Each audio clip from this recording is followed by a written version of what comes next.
Hello friends.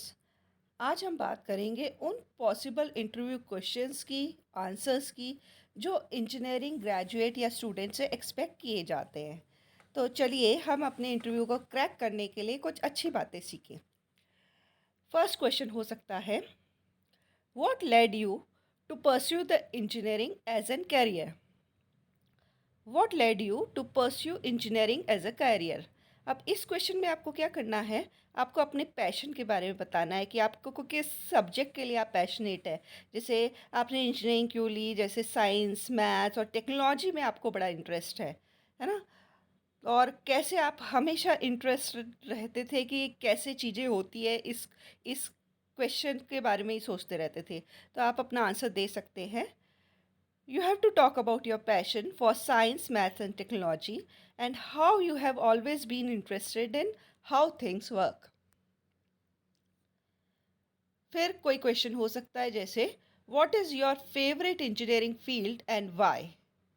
तो ये basically एक पर्सनल क्वेश्चन है। तो आपको इस क्वेश्चन के लिए ऑनेस्ट रहना है, अपने इंटरेस्ट या सब्जेक्ट के बारे में आपको बात करना है और एक्सप्लेन करना है कि आप उस पर्टिकुलर फील्ड या सब्जेक्ट को किस तरीके से इंजॉय करते हैं, है ना। तभी तो आपका वो फेवरेट होगा, है ना। तो आपको उसके पर उस सब्जेक्ट के बारे में आपको काफ़ी पता भी होना चाहिए। तो आपको उन्हीं सब्जेक्ट के बारे में बोलना है जिसमें आपकी नॉलेज अच्छी है। What are some of the most significant engineering projects you have worked on and what was your role in them? तो आपसे पूछा जा रहा है आपके इंजीनियरिंग प्रोजेक्ट्स के बारे में, आपने उसमें क्या काम किया है और आपका क्या रोल था उसमें। तो आपको क्या करना है, अपने पास्ट एक्सपीरियंस के बारे में बात करना है ना। तो और अपने हाईलाइट करना है इम्पॉर्टेंट प्रोजेक्ट्स को और आपके उन उसके अंदर आपके कंट्रीब्यूशन को। और ऑब्वियसली उस प्रोजेक्ट के बारे में आपको अच्छे से पता होना चाहिए कि ये प्रोजेक्ट किस टेक्नोलॉजी पे है, उसको किस तरीके से इम्प्लीमेंट करा गया है और उसको आपका पार्ट उसमें क्या था। और ओवरऑल प्रोजेक्ट्स भी आपको अच्छे से पता होना चाहिए, तभी आप क्वेश्चन का आंसर दे पाएंगे। ये क्वेश्चन मोस्टली हर इंटरव्यू में पूछा ही जाता है प्रोजेक्ट से रिलेटेड। फिर क्वेश्चन हो सकता है, which programming language you are proficient in and how you have you use them in past. तो आपको यहाँ क्या करना है, list the programming language you are familiar with. आप सबसे पहले एक लिस्ट बना लें कि कौन कौन सी प्रोग्रामिंग लैंग्वेज आपको आती है। और फिर आपको क्या करना है, स्पेसिफिक एग्जाम्पल कुछ प्रोजेक्ट के देने हैं जिस कोई एक पर्टिकुलर प्रोग्रामिंग लैंग्वेज आपने उसमें यूज़ की हो और कोई प्रॉब्लम सॉल्व की होगी, है ना। तो वो प्रोग्रामिंग लैंग्वेज आपको अच्छे से आनी चाहिए, क्योंकि अगर आप कोई इंटरव्यू में क्या होता है, बेसिकली जो आप आंसर देते हैं उन्हीं कीवर्ड्स से निकाल के इंटरव्यूअर क्वेश्चन पूछ लेता है कि आपने एक पाइथन बोली तो पाइथन में आपको छोटे छोटे कंसेप्ट पूछ सकता है ना। तो आपको वही बोलना है जिसके अंदर आपको काफ़ी चीज़ें पता हो। फिर है, what is your experience with simulation software. तो आपको क्या करना है, एक सिमुलेशन सॉफ्टवेयर आपने जब भी इंजीनियरिंग में काम किया हो अपने कोर्स वर्क के लिए या फिर प्रोजेक्ट के लिए, तो उसके बारे में डिस्कस करना है कि आपने ये इंजीनियरिंग सॉफ्टवेयर यूज़ किया और कैसे कोई कॉम्प्लेक्स प्रॉब्लम आपने उस इंजीनियरिंग सॉफ्टवेयर को यूज़ करते हुए सॉल्व करी। फिर कोई क्वेश्चन हो सकता है, what is your experience with 3D modelling software. तो कई 3D मॉडलिंग सॉफ्टवेयर हम लोग इंजीनियरिंग में यूज़ करते हैं, जैसे कि ऑटोकैड हुआ, CSV माइक्रोवेव स्टूडियो हुआ, डिफरेंट सॉफ्टवेयर्स हो सकते हैं। तो आपको जो कोर्स वर्क में अपने लैब्स में जो सॉफ्टवेयर यूज़ कर रहे हैं उनके बारे में बताना है और मेनली आप उन्हीं सॉफ्टवेयर की बात करेंगे जिसको आपने अच्छे से यूज़ किया हो। फिर है, what is your experience with design software. अब डिज़ाइन सॉफ्टवेयर जैसे ऑटोकैड, सॉलिड वर्क्स, ये सब सॉफ्टवेयर। तो आपको क्या करना है, कोई एक इनमें से सॉफ्टवेयर बोलना है ना। और आपने क्या चीज़ इसमें डिज़ाइन की थी, कौन सा मॉडल, कौन सा प्रोटोटाइप इसने डिज़ाइन किया था, ये भी आपको अच्छे से जानकारी में होना चाहिए कि I have use the AutoCAD for such and such reasons. Can you describe your experience with project management. क्योंकि ऑब्वियसली कंपनी क्या सीख कर रही है कि वो कोई ना कोई प्रोजेक्ट आपसे हैंडल कराएंगी। तो आपको प्रोजेक्ट आपने किस तरह से मैनेज किया, दैट इज़ प्रोजेक्ट की प्लानिंग, उसकी एग्जीक्यूशन, उसकी डिलीवरी आपने किस तरीके से हैंडल की, इसके बारे में आपको प्रिपेयर रहना है। फिर है what is your experience with working in team environment. तो आपको क्या करना है, अपना टीम के साथ बनाया हुआ कोई प्रोजेक्ट जो आपने अपनी टीम के साथ बनाया है, तो उसको अच्छे से स्टडी कर लेना है। और आपने किस तरीके से कोलैबोरेशन किया अपने टीम मेंबर्स के साथ प्रोजेक्ट को कंप्लीट करने के लिए, ये आपको अच्छे से जानकारी में होना चाहिए और ये आपको डिस्कस करना है वहाँ। Can you describe a time when you face a technical problem and how you solve it. तो आपको क्या करना है, कोई एक या दो स्पेसिफिक टेक्निकल प्रॉब्लम्स के बारे में बात करनी है जो आपने एनकाउंटर की हो, और एक्सप्लेन करना है कि आपने अपने स्किल्स या नॉलेज को किस तरीके से यूज़ किया उस प्रॉब्लम को सॉल्व करने के लिए, या फिर आपने कुछ सर्च भी किया हो कि भाई मेरी ये स्किल थी पर वो थोड़ी कम थी, तो that is why needed to upgrade my skill, and I use this particular platform like GitHub to upgrade my skill, and then I learned these types of things, and after that I was able to finish my project.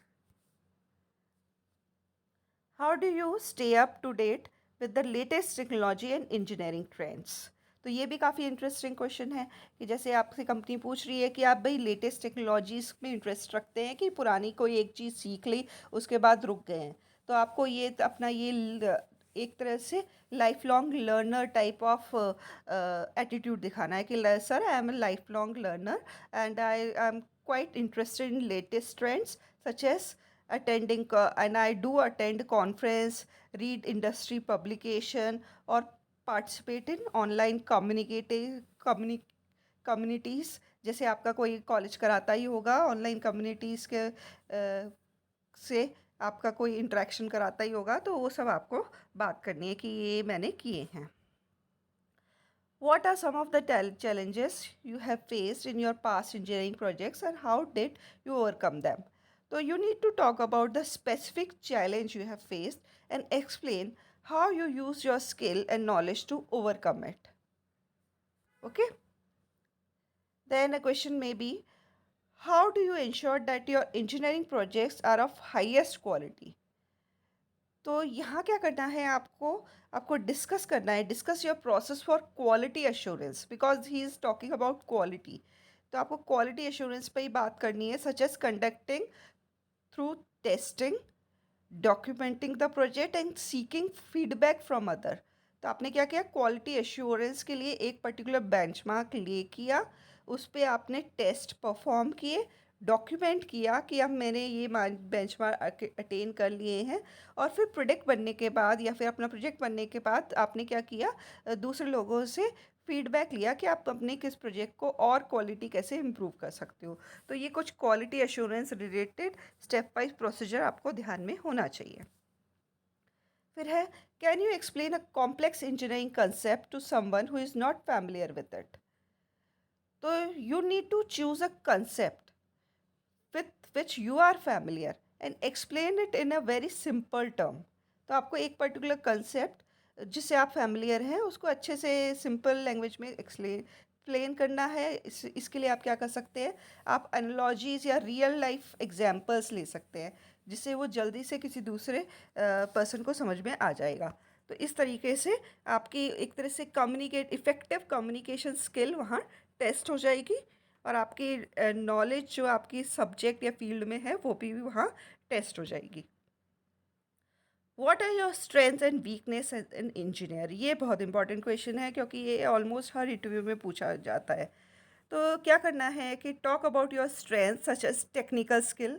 ये जो strengths है वो क्या हो सकती है, technical skills हो सकती है, क्रिएटिविटी हो सकती है, प्रॉब्लम सॉल्विंग एबिलिटी हो सकती है, और आपको क्या एक्सप्लेन करना है that you are working to improve your weaknesses also।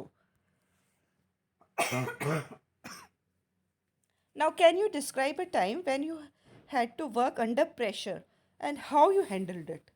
तो यहाँ कंपनी ये देखना चाह रही है कि आपको जब वर्क प्रेशर आ जाएगा या कंपनी में बहुत सारा काम आ जाएगा तो आप गिव अप तो नहीं कर देंगे।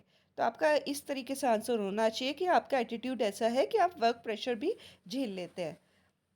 तो आपको क्या करना है, एक पर्टिकुलर स्पेसिफिक सिचुएशन को डिस्कस करना है जहां आप अंडर वर्क प्रेशर थे। सच सच एज कोई मीटिंग, कोई टाइट डेडलाइन प्रोजेक्ट को करने के लिए, कोई है ना, असाइनमेंट को करने के लिए, मोर ओवर प्रोजेक्ट्स के लिए रहे तो ज़्यादा बेनिफिशियल है आंसर्स के लिए। And explain how you manage that stress and completed the task, and you were able to handle that work pressure. This is what they want to listen. What is your experience with AutoCAD software and how have you used it in the past?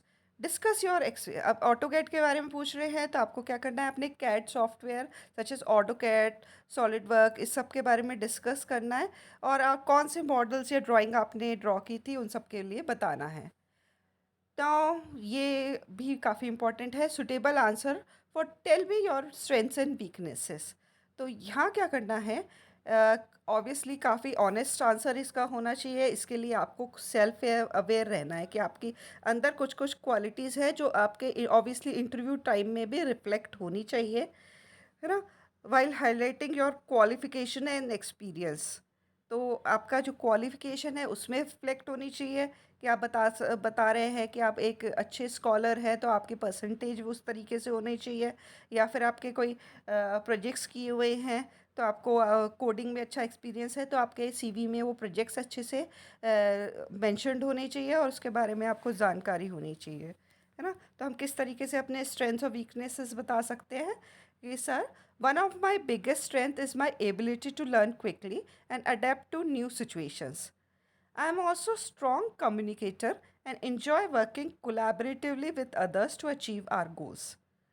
Additionally, I have excellent problem solving skill and enjoy analyzing complex problem to come up with creative solutions. तो इस तरीके के answer आप दे सकते हैं। आप इन answers को modify भी कर सकते हैं एज पर योर रिक्वायरमेंट्स। फिर बात आती है वीकनेसेस की। तो आपको ऐसा नहीं बोलना है कि मेरे अंदर कोई वीकनेसेस नहीं है, क्योंकि ऐसा तो कोई इंसान है नहीं ना जिसके अंदर कोई वीकनेस नहीं है। तो आपको इस तरीके से आंसर देना है कि वीकनेसेस को भी आप ओवरकम करने की कोशिश कर रहे हैं और समटाइम्स आपकी वीकनेस भी स्ट्रेंथ ही लगे, तो ये थोड़ा स्मार्ट आंसर होगा। सो आप बोल सकते हैं, while I feel confident in my technical skills, I sometimes struggle with my time management and prioritization when working on multiple projects simultaneously. तो ऑब्वियसली ये हमेशा हर किसी की वीकनेसेस होती ही है कि मल्टीपल मल्टीपल जॉब हैंडलिंग थोड़ी टफ ही होती है। तो ऑब्वियसली ये थोड़ा वीकनेस बोलने के बाद भी कम ही आपका नेगेटिव इम्प्रेशन रहेगा, तो ये एक तरह से पॉजिटिव तरीका है बोलने का। I am aware of my weakness and I have been working on developing better organizational strategies to help me stay on track. तो आपको साथ में ये भी बोल देना है कि मैं अपने वीकनेस के बारे में अवेयर हूँ और मैं कुछ ऑर्गेनाइजेशन स्ट्रेटजीज पे काम करता हूँ जो अपने मेरे को वापस ट्रैक पे ले आए। Additionally, I tend to be very detail oriented, which can sometimes slow down my progress on certain task. तो ये एक तरह से क्या हुआ कि एक तरह से मैं प्रोजेक्ट बहुत ही अच्छे से एनालाइज करता हूँ, इस तरीके का आंसर हो गया कि डिटेल ओरिएंटेड हूँ। पर इससे क्या हो जाता है, कभी बार स्लो डाउन भी हो जाता है। पर इसमें एक गुड पॉइंट ये है कि आप वो डिटेल भी देखते हैं जो कई कई लोग हैं ना नेग्लेक्ट कर देते हैं, जिससे आउटपुट हमेशा एफिशिएंट ही रहेगा, है ना। तो एक तरह से भी ये बहुत बढ़िया तरीका है अपनी वीकनेस को बताने का, जो हाँ कुछ परसेंटेज में ये भी क्वालिटी ही लगेगी दूसरे को। However, I have learned to balance my tendency by setting clear goals and deadline for myself to stay on track, है ना। तो इसके बारे में हम ये बता रहे हैं कि हम डिटेल ओरिएंटेड है, पर मैं क्या कर लेता हूँ, बैलेंस कर लेता हूँ this tendency bye setting clear goals. भाई डिटेल ओरिएंटेड हो, उसमें टाइम कंज्यूमिंग है ज़्यादा, पर मैं अपने गोल्स और डेडलाइन सेट कर लेता हूँ, तो ऑब्वियसली उस चीज़ से भी मैं निकल जाता हूँ। तो एक तरह से मेरे को पता है कि मेरी वीकनेसेस क्या हैं और उनको मैं कैसे ओवरकम करता हूँ, है ना। तो ये बहुत अच्छा तरीका है अपना वीकनेसेस का बताने का। Thanks for watching this video. Please like, share and subscribe for motivating me. And please do write certain comments which type of content you want to see.